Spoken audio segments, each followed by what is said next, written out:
Ladies and gentlemen, the President of the United States.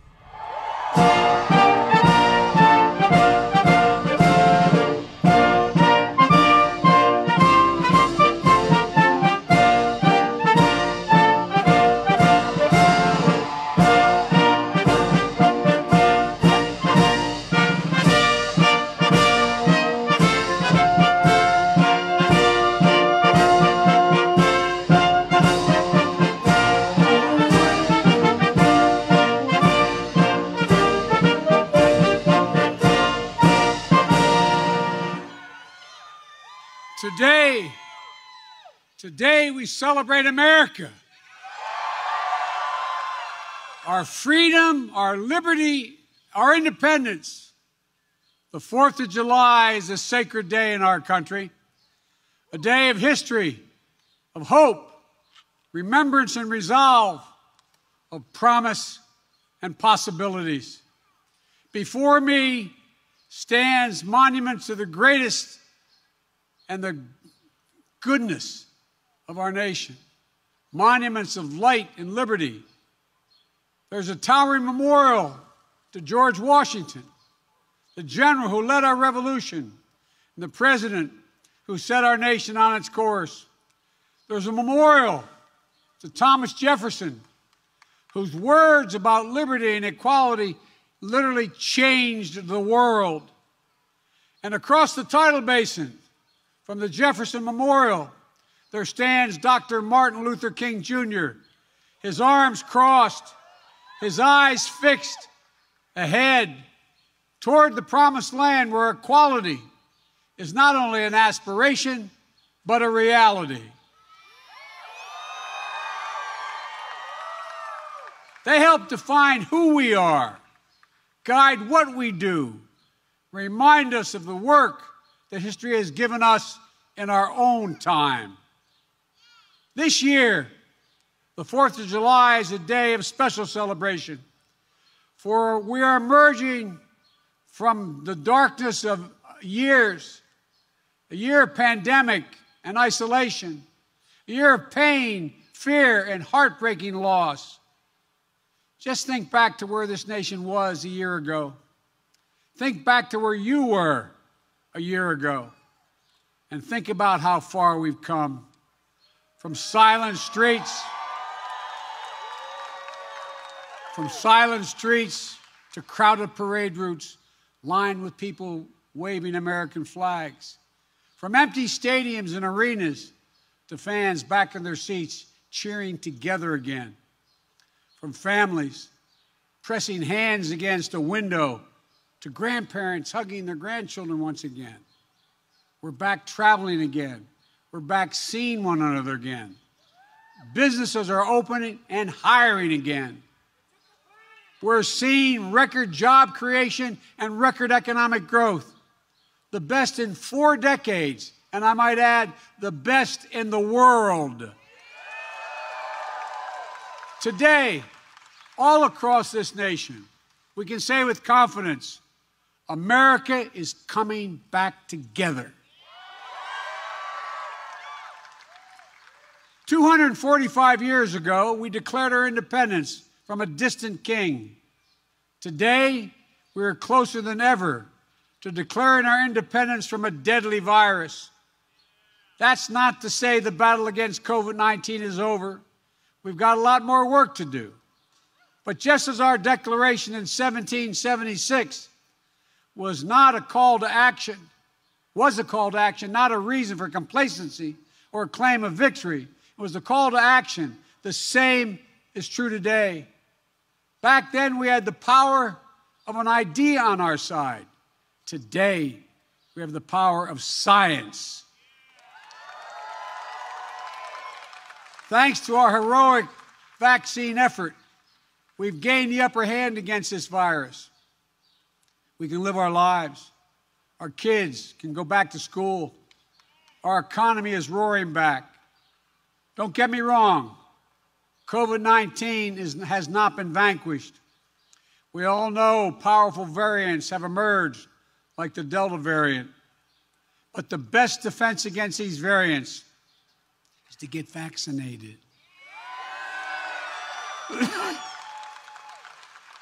My fellow Americans, it's the most patriotic thing you can do.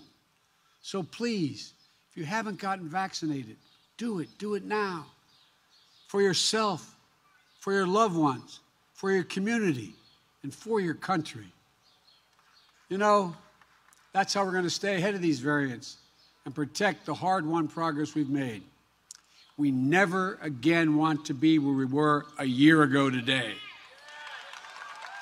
So today, while the virus hasn't been vanquished, we know this: it no longer controls our lives. It no longer paralyzes our nation. And it's within our power to make sure it never does again.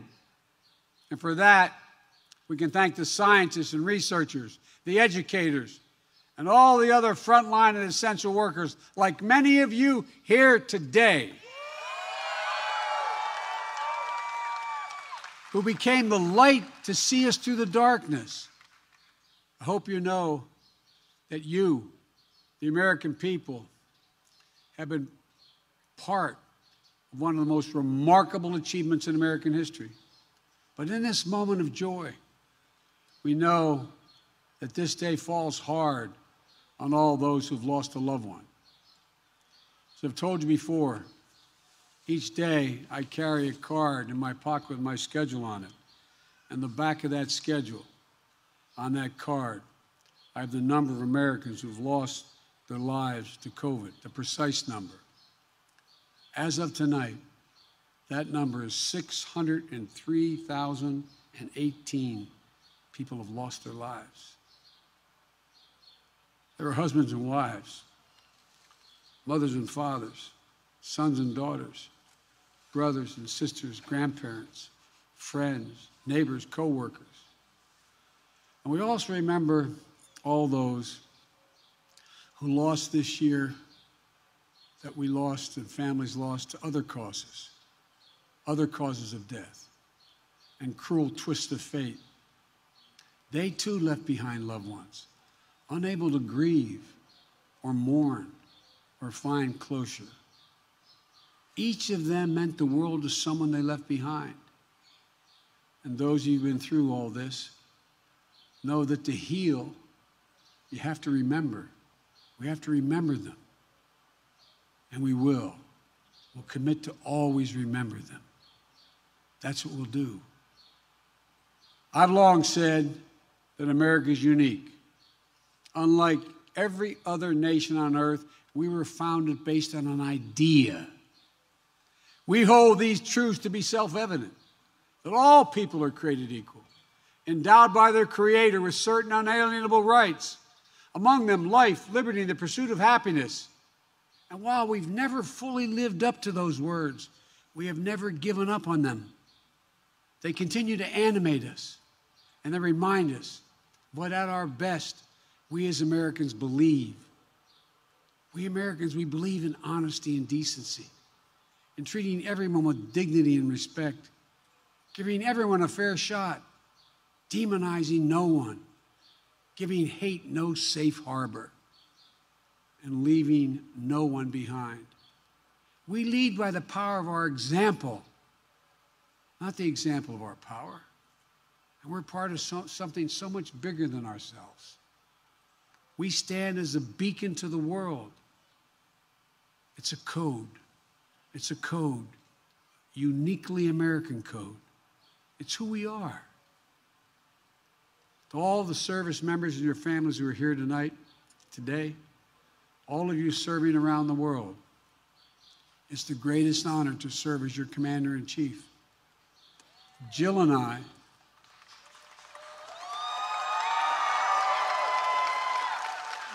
I and our entire family thank you for your service and sacrifice. Like so many military families, thinking of their loved ones who served, we think of our son Bo today. You're all part of a long chain of patriots who pledged their lives and their sacred honor in defense of this nation and democracy around the world, for freedom and fair play, for peace and security and opportunity, for the cause of justice, for the soul of America itself. But the defense of all that we love doesn't fall on your shoulders alone. It falls on all of us, every one of us, every American. Each day we're reminded there's nothing guaranteed about our democracy, nothing guaranteed about our way of life. We have to fight for it, defend it, earn it. Folks, it's up to all of us to protect the right to life, liberty, and the pursuit of happiness, the right to equal justice under the law, the right to vote and have that vote counted, the right to breathe clean air, drink clean water, and know that our children and grandchildren will be safe on this planet for generations to come. The right to rise in the world as far as your God-given talent can take you, unlimited by barriers of privilege or power. One of the great gifts of the spirit of independence, and think about this, one of the great gifts is our capacity to see ourselves whole and see ourselves honestly. What we've gotten right, what we've gotten wrong. It's a measure of the greatness of America, and we are a great nation. We don't seek to bury the wrongs. We face it. We work to make it right. You know, history tells us that when we stand together, when we unite in common cause, when we see ourselves not as Republicans or Democrats, but as Americans, then there's simply no limit to what we can achieve. None. And today, we see the results of the unity of purpose. The unity of purpose in forging in our nation, we're forging in our nation. For together, we're beating the virus. Together, we're breathing life into our economy. Together, we will rescue our people from division and despair. But together, we must do it. Over the past year, we've lived through some of our darkest days. Now, I truly believe, I give my word as a Biden, I truly believe we're about to see our brightest future. Folks, this is a special nation, a great nation.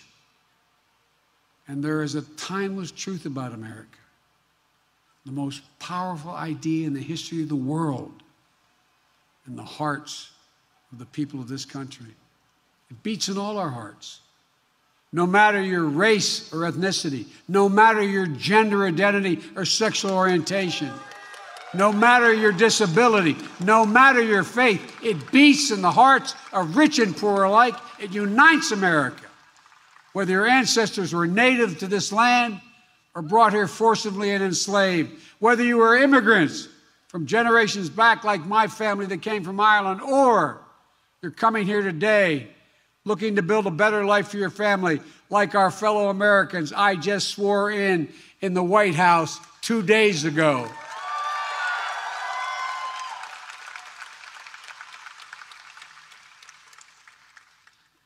The American creed, we use that phrase, the American creed, is we're all equal, created equal.